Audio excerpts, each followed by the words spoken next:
Esta noche empezamos con el primer parte de este Salmo de Cristo, en lo cual nos guía a alabar a Dios, y en particular aquí Cristo nos guía a alabar a Dios para dos atributos de Dios: para su omnisciencia y para su omnipresencia.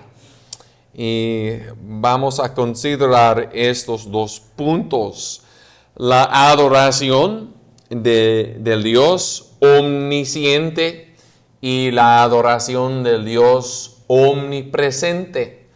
Y en primer lugar, debemos adorar el Dios que sabe todo, el Dios omnisciente, porque dice aquí: oh Jehová, tú me has examinado y conocido. Para nosotros, para criaturas, hay un proceso de examinar algo para saber la verdad. Y hacemos preguntas, o como la mujer en la parábola, ella, para encontrar su moneda, ella prendió una luz y barrió el suelo para encontrar. Había un proceso de escudriñar. Pero para Dios, Él sabe todo sin la necesidad de un proceso, porque Él es eterno y su entendimiento es un acto eterno y perfecto. Es la misma verdad que aprendió Agar en el desierto. Tú, Dios, me ves.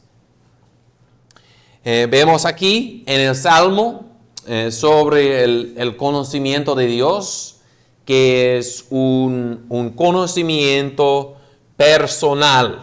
Considera versículo 1. Oh Jehová, tú me has examinado y conocido.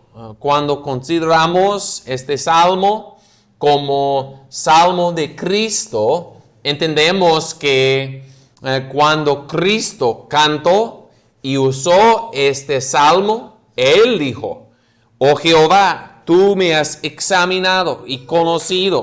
Y cuando Dios conoció a Jesús, envió una justicia perfecta en su Hijo.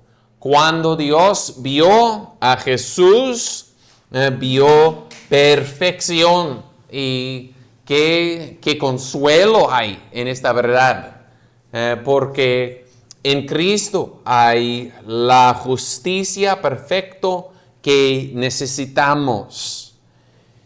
Pero también Dios conoce los miembros de Cristo.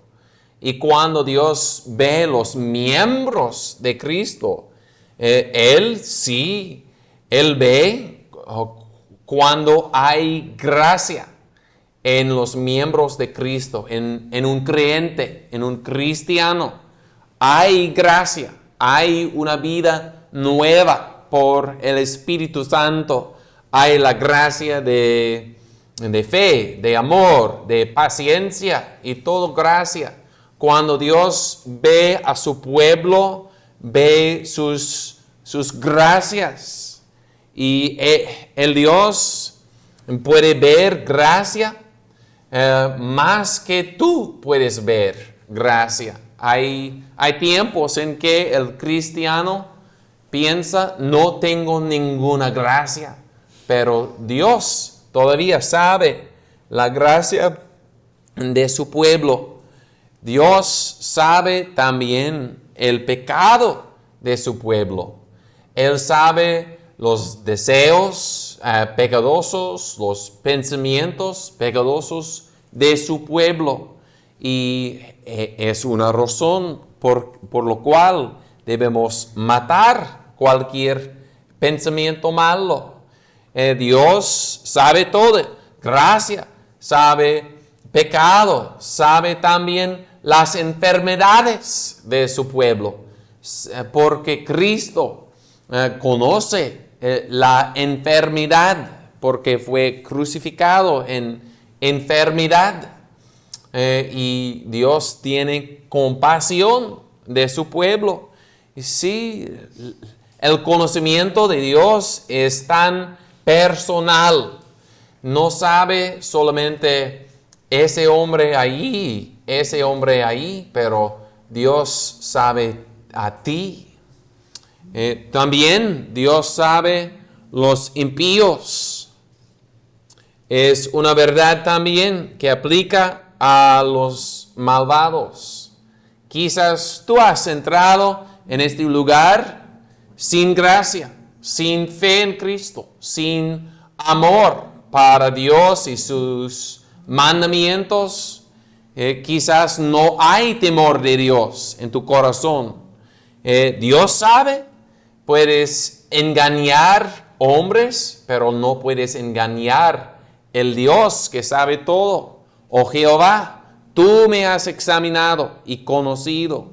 Entonces, el conocimiento de Dios, en primer lugar, es un conocimiento personal. También, en segundo lugar, el conocimiento de Dios es un conocimiento completo, total. Por ejemplo, dice aquí en versículo 2, tú has conocido mi sentarme y mi levantarme. En cualquier ocasión que te sientes en una mesa para comer, Dios sabe cuándo te sientes. Dios sabe qué haces en la mesa. Si hablas cosas mentirosas, si hablas cosas buenas y edificadoras. Dios sabe si comes con gracias a Dios. Dios sabe si comes demasiado. Sí, Dios sabe todo en la mesa. Cuando te sientes, cuando te levantas, o en tu escritorio.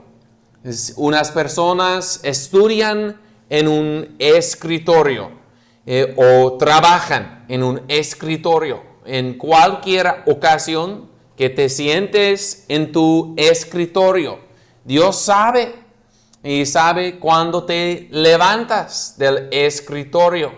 Es un motivo, ¿no?, de trabajar duro, porque Dios está mirando todo.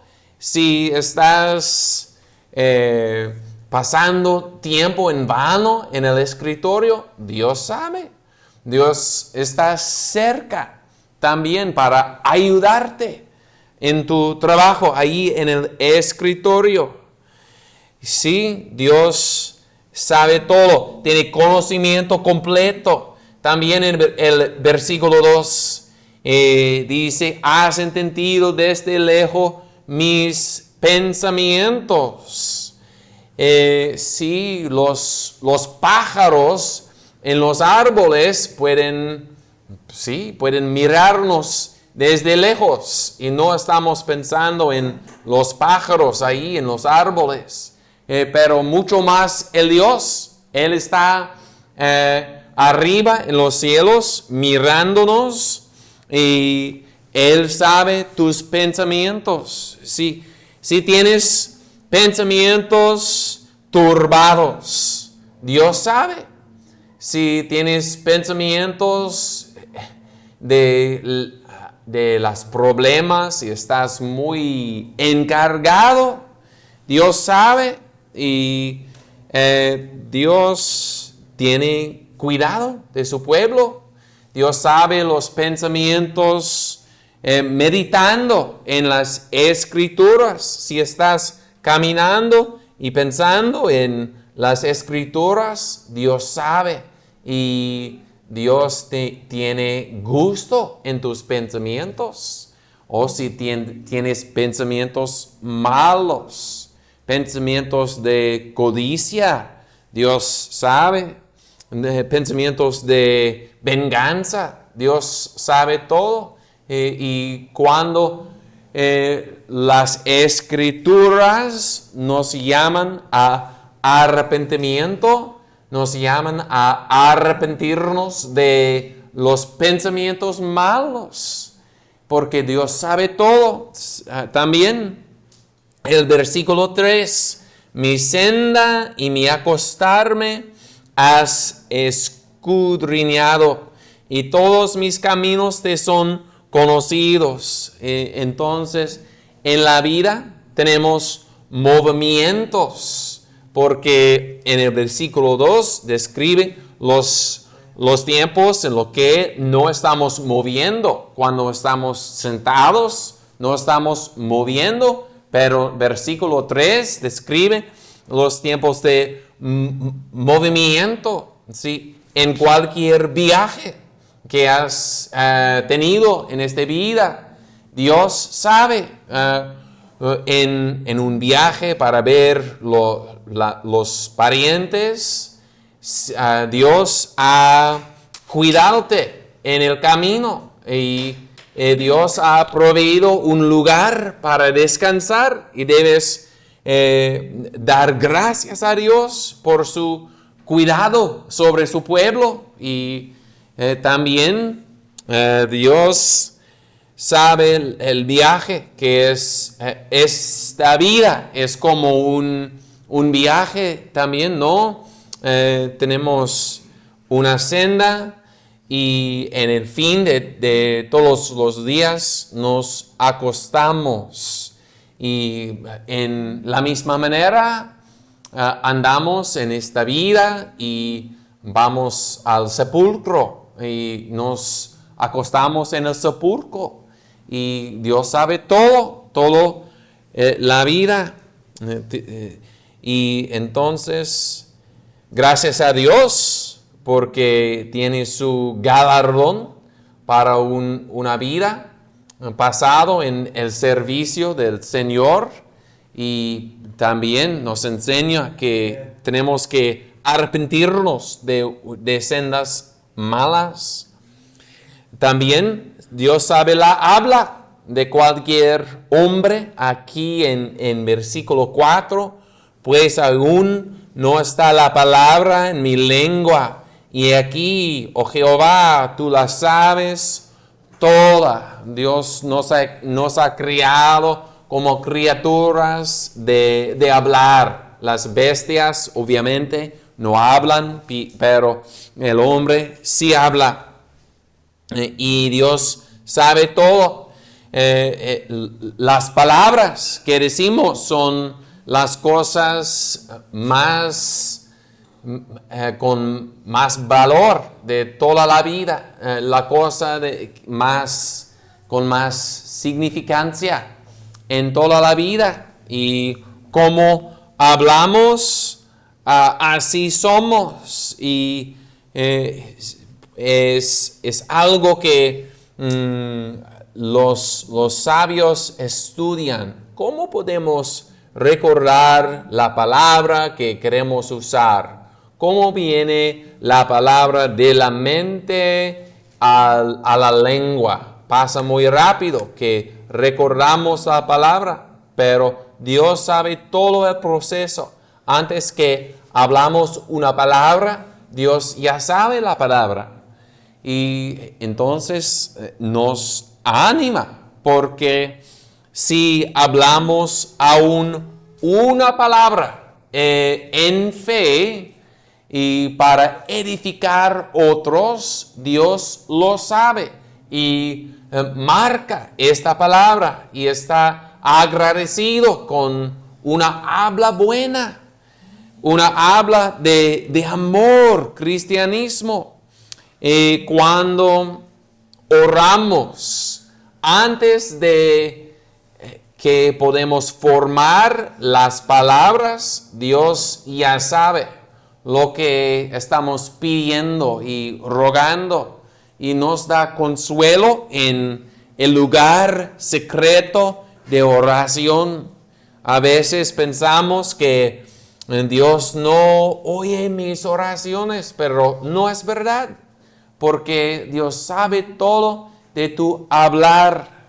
También si hablas palabras mentirosas, palabras de engaña, Dios sabe. Si hablas palabras corrompidas, Dios sabe todo. Y debes arrepentirte de cualquier palabra mala, como el profeta Isaías sentía que tenía labios de inmundicia y necesitó un sacrificio y recibió perdón del altar. Y necesitamos perdón para palabras malas. Debemos confesar palabras malas para encontrar el perdón de Dios a través de la sangre de Cristo.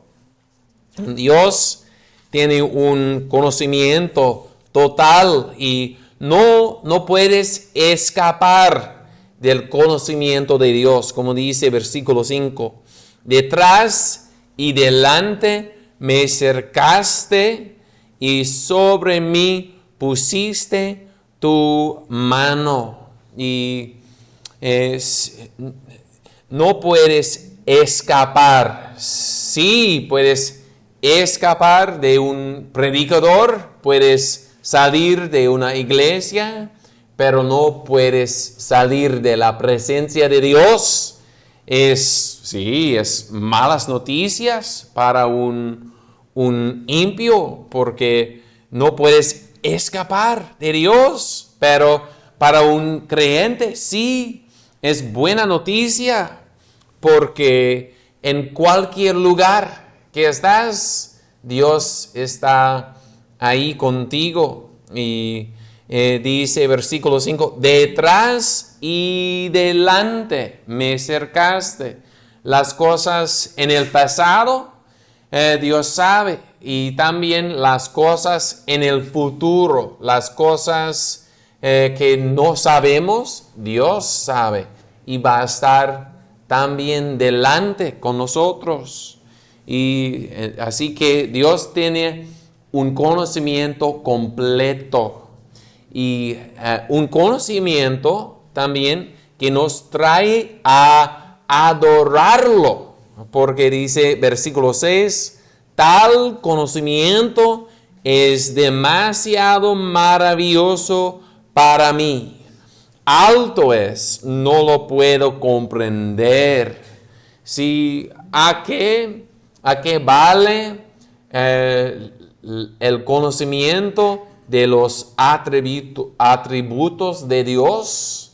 Valen porque nos traen a adorar a este Dios tan infinito. Cuando estudiamos su conocimiento, damos cuenta que nosotros tenemos un conocimiento tan pequeño, y el de Dios es tan grande.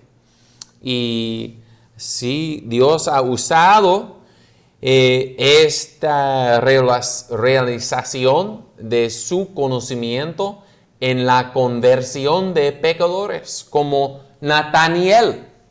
Él estaba sentado debajo del árbol de higuera y dijo, nada buena puede salir de Nazaret. Pero Jesús oyó sus palabras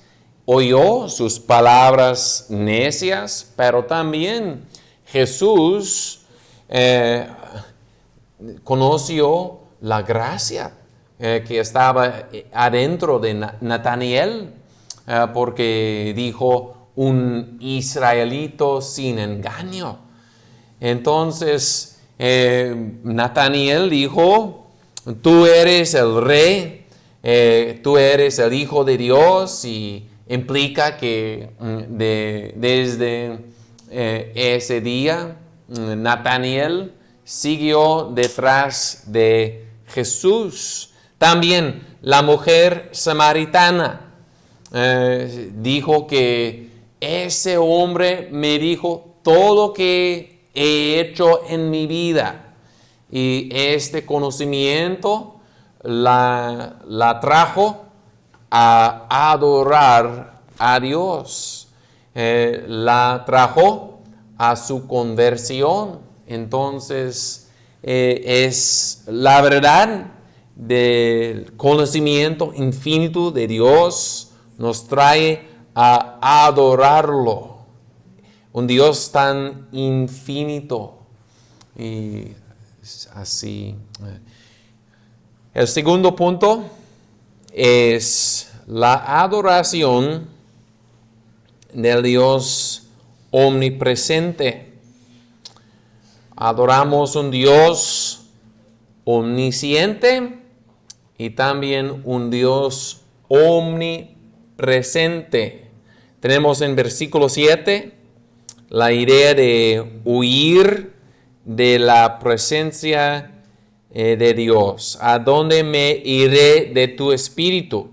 ¿Y a dónde huiré de tu presencia? Así que es algo que no puede pasar. Como dice versículo 5, detrás y delante me cercaste. Pero sí tenemos la pregunta, ¿dónde iré de tu espíritu, de tu presencia? ¿Por qué la pregunta? Es porque el instinto de un pecador es huir de la presencia de Dios. Como Adán en el jardín, él pecó y se escondió entre los árboles del jardín porque huyó de la presencia de Dios. Y también en Apocalipsis capítulo 6 tenemos una vista del día postrero y los reyes quieren que los montes caigan sobre ellos para esconderlos de la presencia de Dios. Y sí, un pecador siempre quiere huir de la presencia de Dios, pero es imposible. No puedes huir de la presencia de Dios. Y Dios te está llamando en su palabra y dice, ven a mí para recibir misericordia. Cristo dice, ven a mí, todos los encargados. No huyes de la presencia de Dios, pero ven a este Dios lleno de gracia. El instinto de un pecador es huir, pero también la duda de un creyente es, ¿voy a escapar de la presencia de Dios? Las angustias de esta vida van a sacarme de la presencia de mi Dios. Van a esconder su rostro de mí, porque David mismo huyó de la presencia de el rey Saúl, huyó de la presencia de su hijo Absalón, pero no podía huir de la presencia de Dios. Jacobo huyó de la presencia de Esaú, ¿cómo se pronuncia? Esaú. Huyó de Esaú, pero no podía huir de la presencia de Dios, porque ahí en el desierto, cuando se acostó en una piedra, ahí estaba la presencia de Dios. Entonces el creyente tiene dudas. La presencia de Dios va a faltar, pero no un creyente, nunca puedes huir de la presencia de Dios porque Él es omnipresencia. Y a veces las preguntas del creyente contienen la respuesta, porque la pregunta es, ¿a dónde me iré de tu espíritu? Y cuando pensamos en el Espíritu de Dios, damos cuenta que nunca podemos escapar del Espíritu de Dios.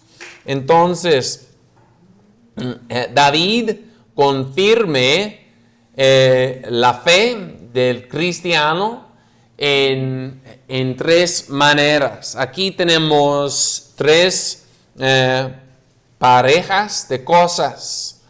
Tenemos, en primer lugar, tenemos los cielos y el infierno.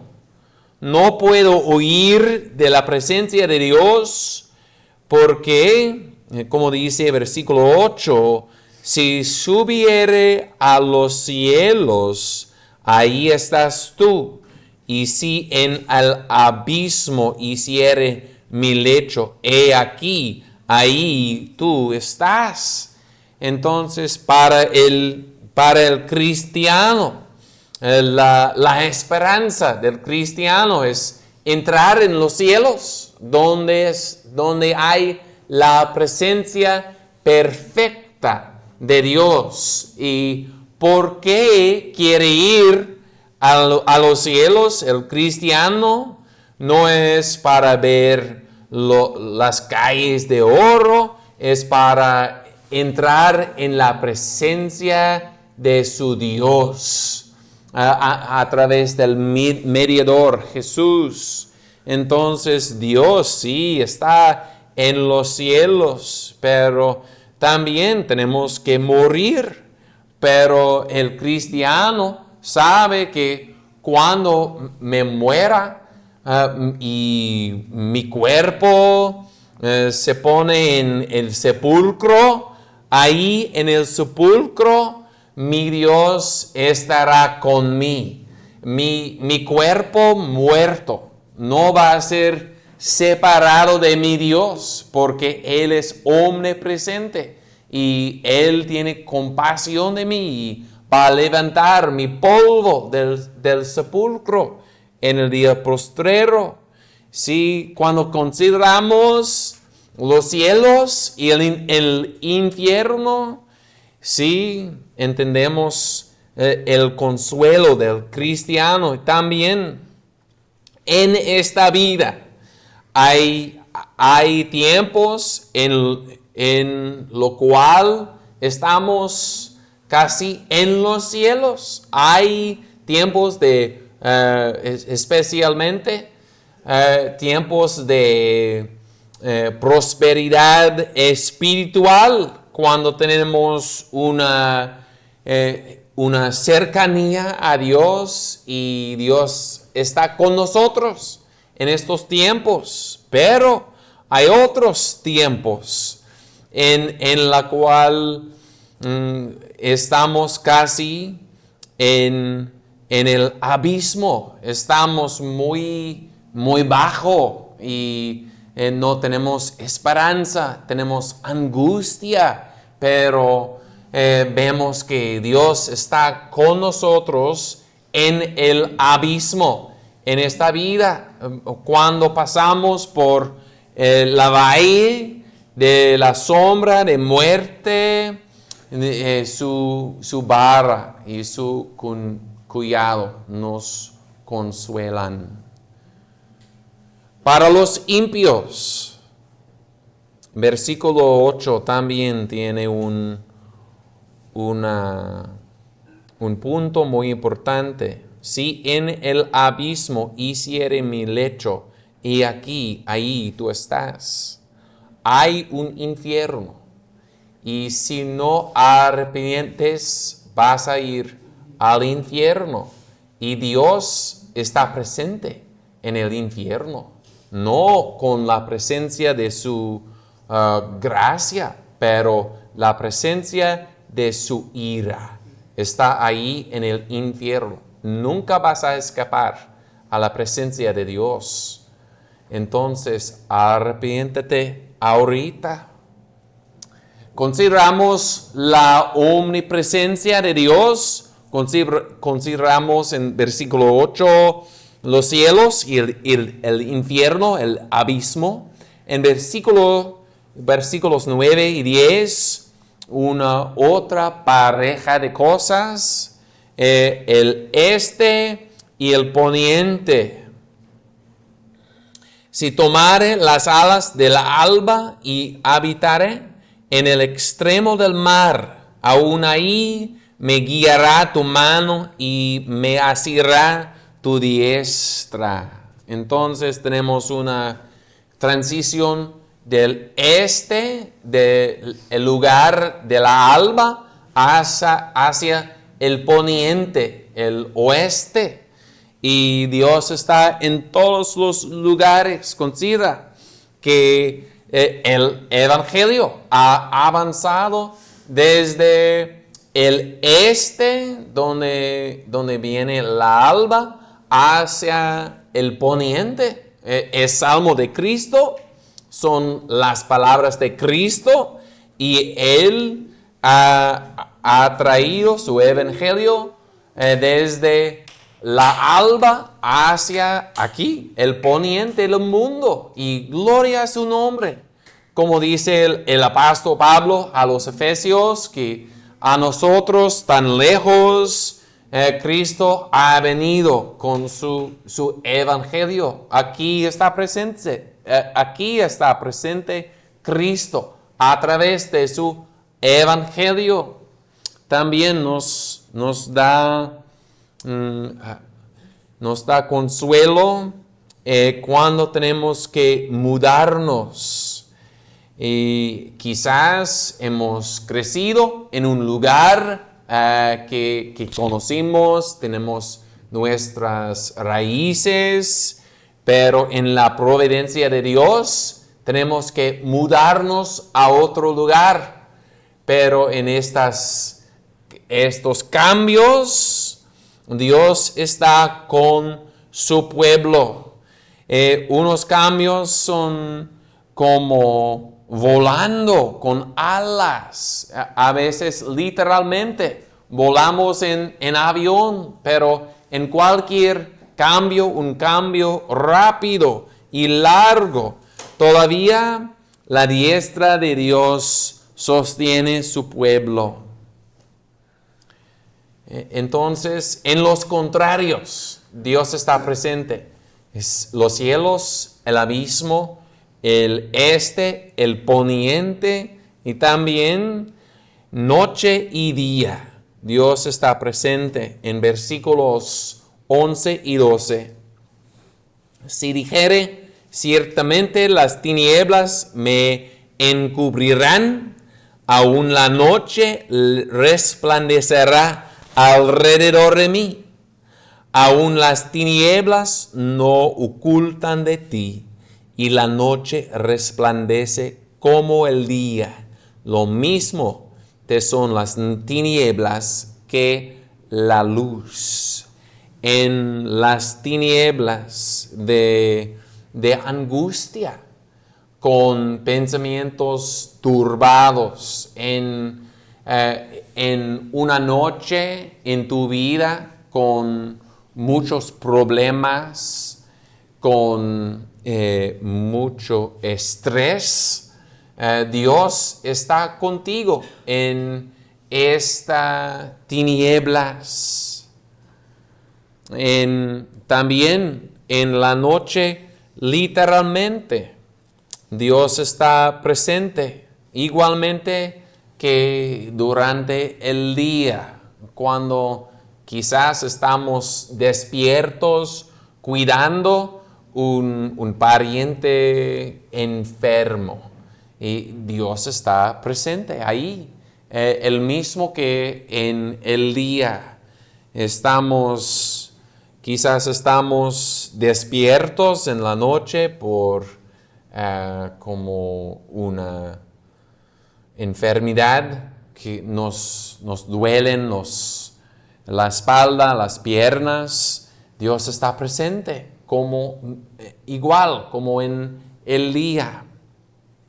También hay la noche de la muerte, la sombra de muerte, pero no es tinieblas a Dios, porque nadie de nosotros ha pasado a través de la puerta de la muerte y no sabemos, es una oscuridad para nosotros, pero no es oscuridad, pero para nuestro Dios. Porque las tinieblas resplandecen como el día. Entonces, nunca estamos en unas tinieblas demasiadas profundas para Dios. Siempre podemos llamar a su nombre. También, nunca estamos en unas tinieblas demasiadas profundas para que podamos esconder nuestros hechos de Dios. Él sabe todo. Lo que hacemos en las tinieblas, hacemos delante de los ojos de Dios. Entonces debemos matar las obras de las tinieblas y andar en la luz. Dios nos invita a andar en la luz, como dice en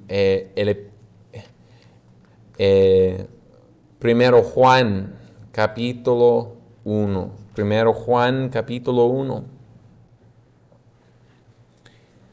Si decimos que tenemos comunión con Él y andamos en tinieblas, mentimos y no practicamos la verdad. Pero si andamos en la luz, como Él está en la luz, tenemos comunión unos con otros, y la sangre de Jesucristo, su Hijo, nos limpia de todo pecado. Entonces, no hay necesidad de andar en las tinieblas, porque en la luz hay perdón a través de la sangre de Jesús. Entonces, gloria a Dios que nos ha revelado sus atributos, sus perfecciones. Es el Dios Trino, es un Dios tan perfecto y es omnisciente, omnipresente. Andemos en la presencia de este Dios, alabándolo a través de Cristo. Este salmo es las palabras de Cristo. Él es nuestra guía en la presencia de este Dios. Bueno, amén.